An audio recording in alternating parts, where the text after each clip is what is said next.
अस्सलाम वालेकुम स्टूडेंट। आज हमारा उर्दू का लेक्चर नंबर है 2।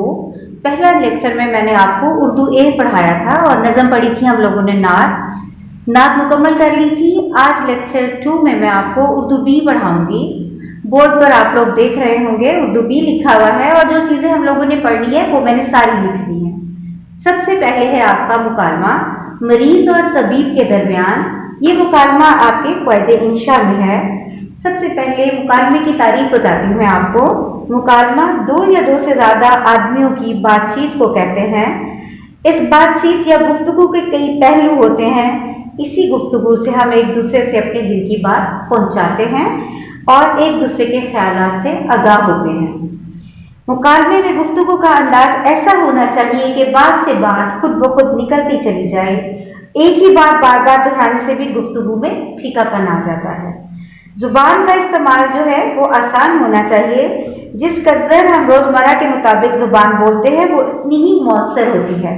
मुकालमे किस तरह लिखा जाता है नीचे बोर्ड पे देखिए, मैंने ब्लू कलर में आप लोगों को मुकालमा लिखने का तरीका बताया है। ये जो लाइन है ये हाशिया है जो आप लगाते हैं, मार्जिन ड्रॉ करते हैं कॉपी के ऊपर। आपने इस साइड को कुछ नहीं लिखना। ये मैंने आपको क्लास में भी बताया था कि मार्जिन जो है वो कॉपी को खूबसूरत लगे, कॉपी आपकी काम करते हुए खूबसूरती के लिए लगाया जाता है। इस तरफ ना सवाल लिखना है ना जवाब लिखना है, कुछ भी नहीं लिखना। और जब आप मुकालमा लिखते हैं खास तौर पर तो ये हाशिए के इस तरफ कुछ नहीं लिखना। हाशिए के आगे मरीज के बाद राब्ते का निशान, ये 2 डॉट ऊपर नीचे, उसके बाद हकीम साहब के बाद फजाइया लगाइएगा अस्सलाम वालेकुम और उसके बाद खत्मा लगाना है। मुकालमे में सबसे अहम बात क्या होती है, आपके रमूज़ो अकाम जिसे आप इंग्लिश में पंक्चुएशन कहते हैं, इसका बहुत ख्याल रखा जाता है। अगर आप दूसरे जिसके साथ मुकालमा कर रहे हो, कोई क्वेश्चन करते हो, आप कोई सवाल पूछते हो, तो सवाल करने के बाद सवालिया निशान लगाना बेहद ज़रूरी है। अब मरीज जो है दाखिल होता है क्लिनिक में तो कहता है हकीम साहब, हम ठहर जाते हैं और फिर फजाइया का निशान लगाते हैं अस्सलाम वालेकुम, हमारा जुमला मुकम्मल हो गया और हमने खत्मा लगा दिया।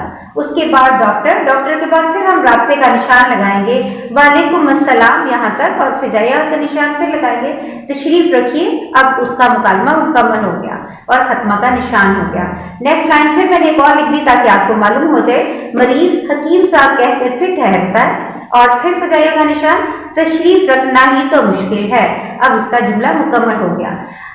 ये तो आप लोगों को बताने के लिए मैंने पैटर्न बनाया है। आपके क़ायदे इंशा में मेरे पास पेज नंबर 73 है। हर बच्चे के पास अपनी बुक के अकॉर्डिंग थोड़ा सा नंबर अलग मुख्तलिफ होंगे, तो आप अपनी बुक के नंबरिंग के अकॉर्डिंग जो है मुकालमा नवीसी देखिएगा। पहला मुकालमा आपका मरीज और तबीब है। ये आपने याद करना है, इसकी प्रैक्टिस करनी है और इसे कॉपी पर भी लिखना है। सेकेंड आपने कहानी पढ़नी है सच की बरकत। ये भी आपके क़ायदे इंशा में है। सच की बरकत जो है आपने पिछली क्लासेस में भी पढ़ी है। शेख अब्दुल कादिर जिलानी की कहानी है ये।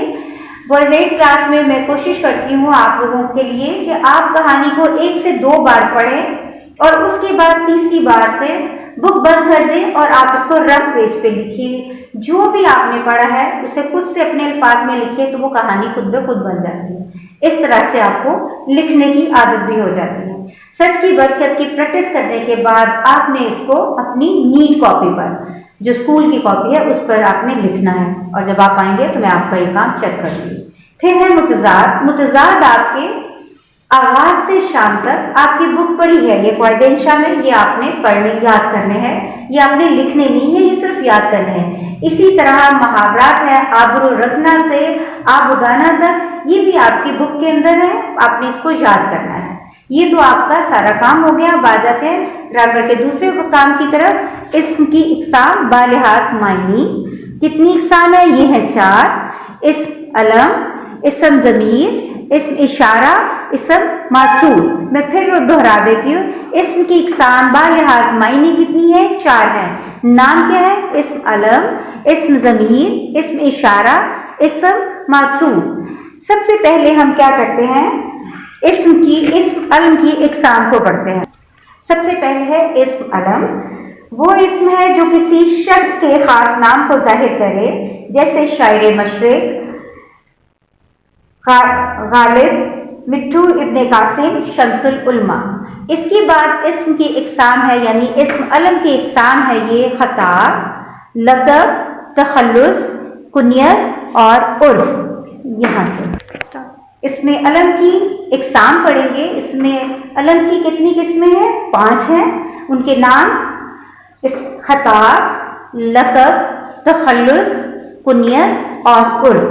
میں بار بار ریپیٹ کر رہی ہوں تاکہ آپ لوگوں کو مشکل نہ ہو۔ آپ کی بک پہ یہ سارا لکھا ہوا ہے، میرے بورڈ پہ میں نے اس کو ہائی لائٹ کیا ہے، ان اقسام کو آپ دیکھ لیجئے۔ خطاب، لقب، تخلص، کنیت اور عرف۔ سب سے پہلے خطاب کے بارے میں بتاؤں گی۔ وہ اسم ہے جو کسی خوبی کی وجہ سے حکومت کی طرف سے دیا جائے، جیسے رستم زمان، شمس العلماء، خان بہادر وغیرہ۔ لقب وہ اسم معرفہ کی جو کسی خوبی کی وجہ سے قوم کی طرف سے دیا جائے، جیسے موسیٰ کلیم اللہ، عیسیٰ روح اللہ۔ حضرت موسیٰ علیہ السلام کو کلیم اللہ اس لیے کہتے ہیں کہ اللہ تعالیٰ سے ہم کلام ہوتے تھے۔ حضرت عیسیٰ کو روح اللہ کہتے ہیں۔ اسی طرح قائد اعظم اور قائد ملت وغیرہ۔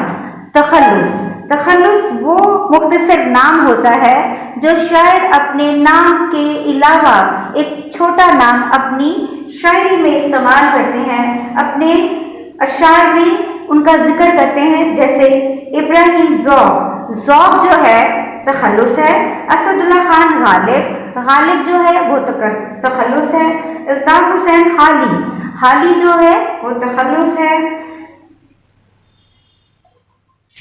اس کے آگے ہے کنیت، وہ اسم جو ماں باپ یا بیٹے یا بیٹی کے نام سے پکارا جائے، جیسے ابن خطاب، ابن مریم، ابو قاسم وغیرہ۔ اینڈ میں ہے عرف، وہ اسم جو والدین یا بچپن میں بچے کو پیار سے نام رکھ دیتے ہیں، یا اصل نام بگاڑ کر یا کسی خوبی یا خامی کی وجہ سے وہ نام مشہور ہو جائے، اس کو عرف کہتے ہیں، جیسے پپو، مٹھو، چندا، مون، جاوید، جیدا وغیرہ۔ اس کے آگے ہے اسم ضمیر۔ دوسری قسم ہے اسم ضمیر، وہ اسم ہے جو کسی دوسرے اسم کی جگہ استعمال ہو، جیسے ندیم آیا، اس نے سبق پڑھایا اور وہ چلا گیا۔ ندیم کی جگہ ہم نے اس اور وہ کا لفظ استعمال کیا ہے۔ اس اور وہ کیا ہے؟ اسم ضمیر۔ اسم کی ندیم کی جگہ ہم نے اس اور وہ کو استعمال کیا ہے، اور یہ کیا ہے؟ اسم ضمیر ہے۔ اسم موصول وہ اسم ہے جسے کسی جملے کے ساتھ لگائے بغیر معنی سمجھ نہیں آتے، یعنی جب تک اس اسم کو کسی جملے میں استعمال نہ کیا جائے اس کے معنی سمجھ نہیں آتے۔ اس کی مثال ہے، ادھر دیکھیے بورڈ پر، جو کوئی، جس، جیسے، جنہوں، جو چیز وغیرہ، یہ اسم موصول کی مثالیں ہیں۔ آخر میں ہے اسم اشارہ، وہ اسم جس سے کسی چیز کی طرف اشارہ کیا جائے وہ کیا کہلاتا ہے؟ اسم اشارہ کہلاتا ہے۔ اور وہ کیا ہے؟ وہ اور یہ، وہ ہم دور کے لیے، جو چیز ہم سے دور ہے اس کے لیے وہ استعمال کرتے ہیں، اور جو چیز ہمارے قریب ہے اس کے لیے یہ استعمال کرتے ہیں۔ یہ دونوں کیا ہے؟ اسم اشارہ ہے۔ یہ تھا آج کا ہمارا گرامر کا سارا۔ میں نے اس سے پہلے آپ کو مکالمہ، کہانی، متضاد اور محاورات بتائے جو کہ آپ نے یاد کرنے ہیں۔ مکالمہ اور کہانی کو آپ نے کاپی پر لکھنا ہے۔ یہ سارا جو آپ کا گرامر کا ورک ہے اس کو آپ نے یاد کرنا ہے، یہ آپ کا کاپی ورک بھی ہے، اس کو صرف سمجھنا ہے آپ نے۔ آج کا لیکچر ہمارا مکمل ہوا۔ اللہ حافظ۔